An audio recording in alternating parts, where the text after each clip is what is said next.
American deep state का पिट्ठू है ये यूनुस। इसका जन्म होता है, एक ना एक दिन उसकी मृत्यु भी होती है। तो भारत अमेरिका से पूछ करके नहीं करेगा कि हम कुछ करना है कि हमें नहीं करना है। ये जिनकी कठपुतली बने हुए हैं, ये उनके बारे में सोच रहे हैं, दोहरी चाल चल रहे हैं, बेचारा बनने की कोशिश कर रहे हैं। पूरी दुनिया को ये पता है, लेकिन किसी की हिम्मत नहीं है कोई इंटरफेयर करे, कोई कुछ कह सके। नमस्कार, आप देख रहे हैं डीएनपी इंडिया, हर खबर भरोसे के साथ। दोस्तों, बांग्लादेश में सब कुछ चंगा नहीं है। फिलहाल खबरें ये आ रही हैं कि यूनुस जो है वहां पर अंतरिम सरकार के जो मुखिया हैं वो जल्द ही इस्तीफा देने वाले हैं।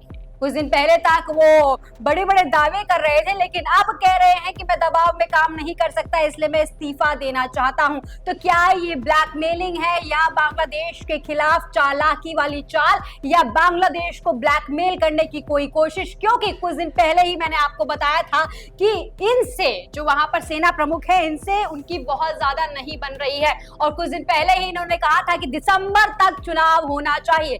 क्योंकि चुनाव नहीं हो रहा है, इसलिए बहुत सारे उथल पुथल वहां पर चल रहे हैं। लेकिन अब यूनुस को लगता है डर सता रहा है, या सेना का डर सता रहा है, या कुर्सी जाने का डर सता रहा है, और इसी वजह से वो इस्तीफा देने की बात कर रहे हैं। इसी पर चर्चा करेंगे। राहुल चौधरी हमारे साथ मौजूद है। ये बताइए, यूनुस आते हैं और कहते हैं कि मैं बंधक बनकर काम नहीं कर सकता, मैं इस्तीफा देना चाहता हूँ। क्या मायने निकल कर आते हैं? देखिए, मायने साफ तरीके से दो मायने निकल सकते हैं स्नेहा।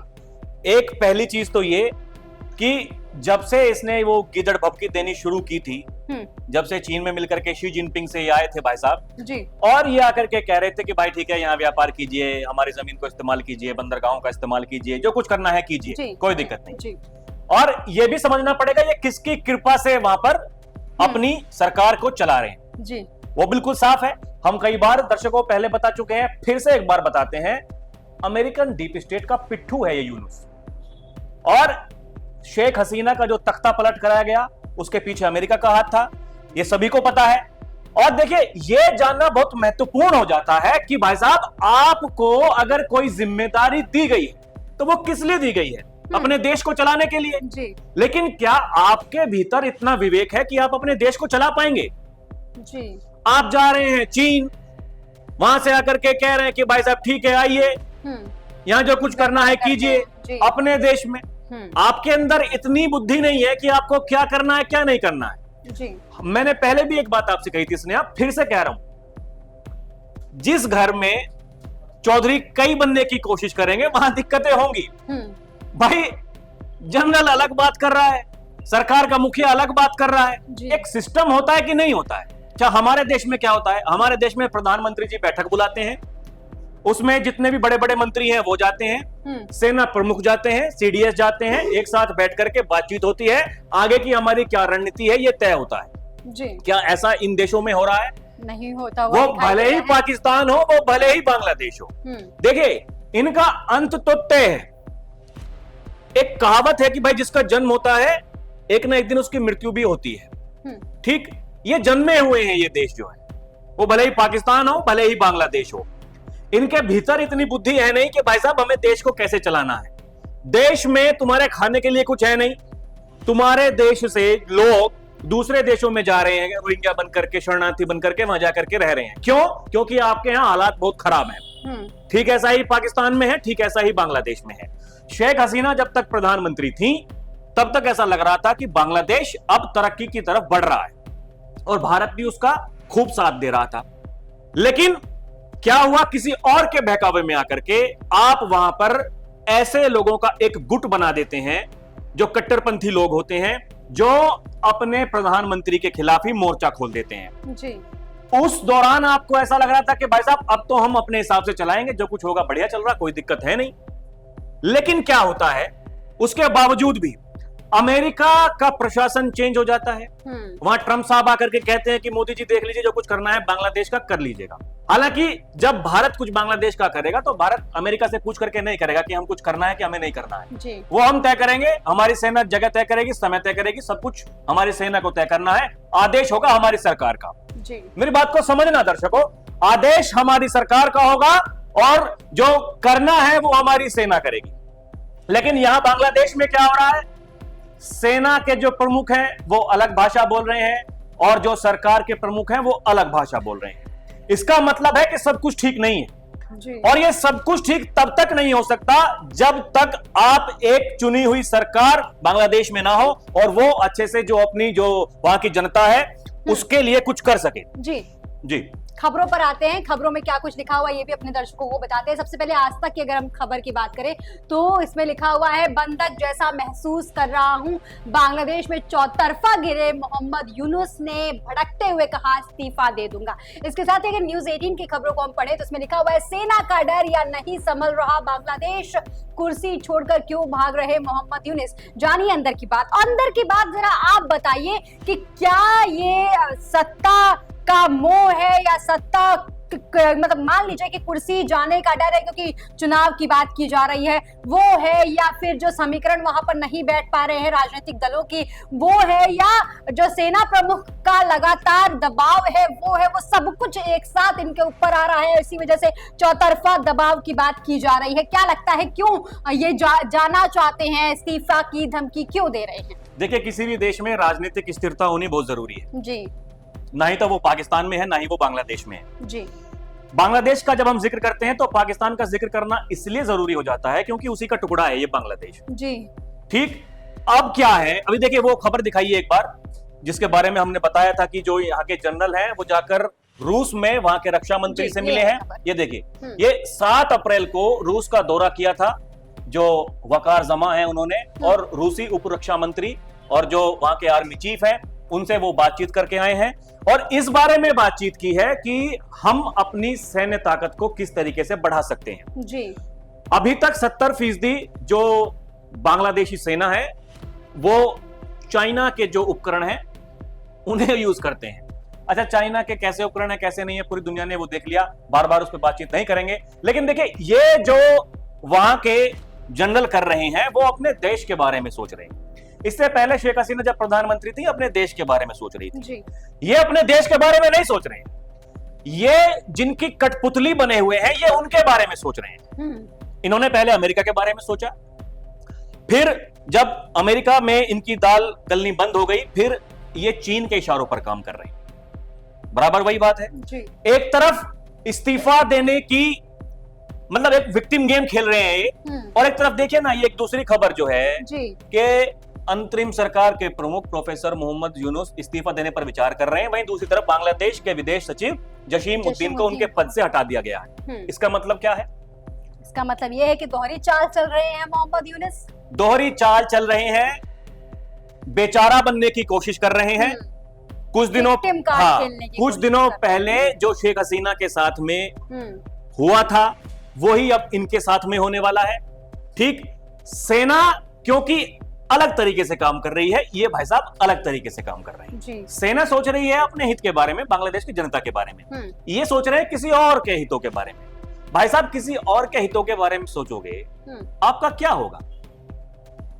ये तो बड़ा सवाल है कि नहीं है जी। दिक्कत सबसे बड़ी यही है कि जब तक आप दूसरों के इशारों पर काम करते रहेंगे तो आपके साथ में क्या होगा, आपकी देश की जनता आप पर भरोसा करेगी कि नहीं करेगी।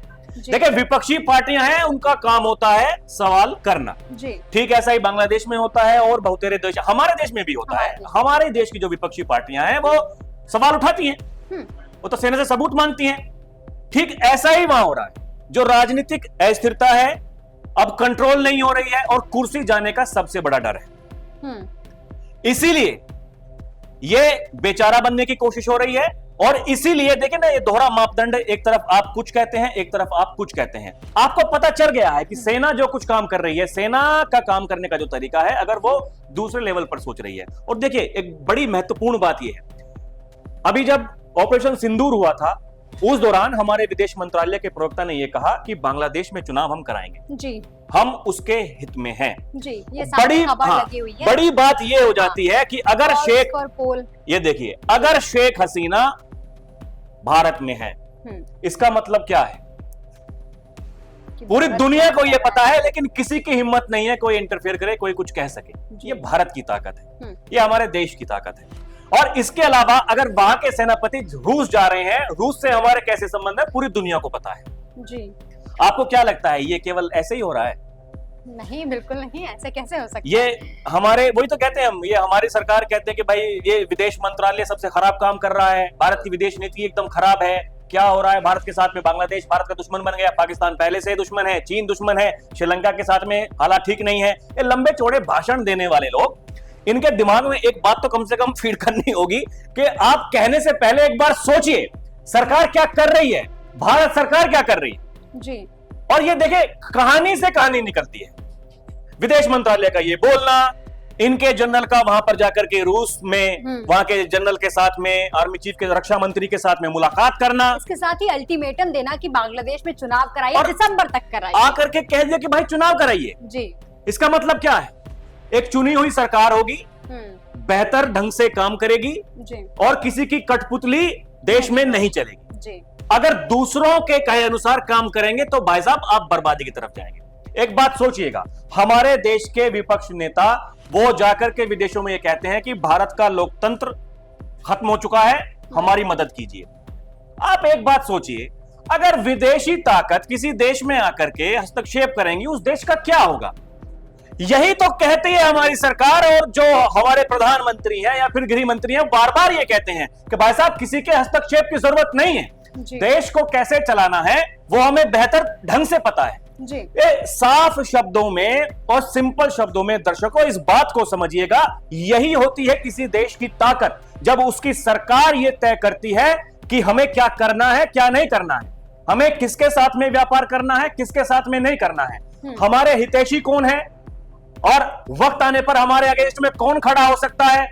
ये सब कुछ वहां जो बैठकें होती हैं वो तय की जाती हैं, इसीलिए वहां बैठकें बुलाई जाती हैं, भले ही कैबिनेट की बैठक हो, भले ही वो सीसीएस की बैठक हो, उसमें निर्णय लिए जाते हैं, उसके बाद में बताए जाते हैं। ऐसा नहीं होता कि किसी विदेश में जाकर के ठीक है भाई मोदी जी गए अमेरिका में, वहां से आकर के कुछ बोले हम क्या करेंगे क्या नहीं करेंगे। ट्रंप साहब ने अगर कह दिया कि मोदी जी देख लीजिए जो कुछ करना है बांग्लादेश का, मोदी जी आकर के तो पता नहीं क्या क्या कहते थे जी। कल खत्म कर देंगे, परसों खत्म कर देंगे, 1 महीने का समय लेंगे, 2 महीने का समय लेंगे, खत्म हम जिस दिन चाहेंगे उस दिन कर देंगे। मच्छर है ये बांग्लादेश, मसलने की देर, जब मन करेगा तब कर देंगे, कोई बड़ी बात नहीं है। पाकिस्तान को ठोक दिया 4 दिनों में, पूरी दुनिया ने देख लिया कि बांग्लादेश तो कुछ है ही नहीं जी। और 4 दिन की बात हम करते हैं, वो सैन्य कार्रवाई केवल एक दिन 22 मिनट की, एक दिन 25 मिनट की, एक दिन 90 मिनट की, इसके अलावा कोई कार्रवाई है नहीं। और अगर कह दिया, विदेश मंत्रालय के बयान को कोट कर रहे हैं ना लोग कि भाई बता दिया था ऑपरेशन सिंदूर हम कर रहे हैं, अरे भाई साहब कार्रवाई करने के बाद बताया और बता दिया कि भाई साहब आप दूर रहिए। समझने को अगर कोई तैयार नहीं है, ये जैसे भाई साहब हैं, ये अगर समझने को ये तैयार नहीं है, मंद बुद्धि है, अपनी बुद्धि से कोई फैसला नहीं कर सकते, इसका मतलब है कि कहानी खत्म है और ये दी एंड है। ठीक है, आप अभी कितनी भी कोशिशें करते रहें बेचारा बनने की, लेकिन जनता समझ चुकी है और खासकर वहां के जो सेनापति हैं वो समझ चुके हैं। आने वाले दिनों में क्या होगा उसका हमें इंतजार करना पड़ेगा। लेकिन ये जो लोग ये कहते हैं कि बांग्लादेश में सब कुछ हो रहा है, भारत की सरकार क्या कर रही है, भारत की सरकार क्या कर रही है, वो लोग आपको क्लियर मीडिया के सामने आकर के ना तो प्रधानमंत्री बताएंगे ना हमारे विदेश मंत्री बताएंगे। विदेश मंत्री जी ने अगर कह दिया, बता दिया, प्रवक्ता ने उनके बता दिया कि भाई साहब हम ये चाहते हैं, तो ये होकर रहेगा। ठीक है, बहुत कुछ क्लियर निकल कर आ जाता है, लेकिन फिलहाल बांग्लादेश के जो अंतरिम सरकार के मुखिया हैं यानी कि मोहम्मद यूनुस, वो जिस तरीके के दावे कर रहे हैं या इस्तीफा देने की बात कर रहे हैं, इसका जो मायना निकल कर आता है वो साफ साफ यही कि वो बांग्लादेश की जनता को ब्लैकमेल करने की कोशिश कर रहे हैं, उन्हें बरगला रहे हैं और जानबूझ के विक्टिम कार्ड खेलने की कोशिश कर रहे हैं ताकि उनकी जो कुर्सी है वो उनके हाथ से ना जाए, क्योंकि उनको भी बहुत अच्छे से पता है कि अगर बांग्लादेश में चुनाव होते हैं तो उसमें उनकी स्थिति उतनी मजबूत नहीं होगी। तमाम वहां पर राजनीतिक जो दल हैं वो लगातार मजबूती के साथ अपनी अपनी आवाजों को उठाने का काम कर रहे हैं। हालांकि कुछ दिन पहले एक खबर आई थी कि इन्होंने अवामी लीग, जो कि शेख हसीना की पार्टी है, उनके नेताओं को भी और उस पार्टी को भी बैन करने का काम किया था। लेकिन अगर चुनाव होता है तो उसमें अवामी लीग की जो सहभागिता है वो बहुत प्रमुखता के साथ देखी जा सकती है। लेकिन दोस्तों, आपको क्या लगता है, क्या वाकई मोहम्मद यूनुस इस्तीफा देना चाहते हैं या सिर्फ एक विक्टिम कार्ड खेलकर बांग्लादेश की जनता का सिंपैथी बटोरने की कोशिश कर रहे हैं? कमेंट सेक्शन में लिखकर अपना जवाब जरूर दीजिएगा और ऐसी तमाम खबरों के लिए, डिटेल खबरों के लिए देखते रहिए डीएनपी इंडिया। अगर आपको ये वीडियो पसंद आई हो तो लाइक कीजिएगा, चैनल को सब्सक्राइब कीजिएगा ताकि डीएनपी इंडिया की तमाम अपडेट्स आप तक पहुंचती रहे।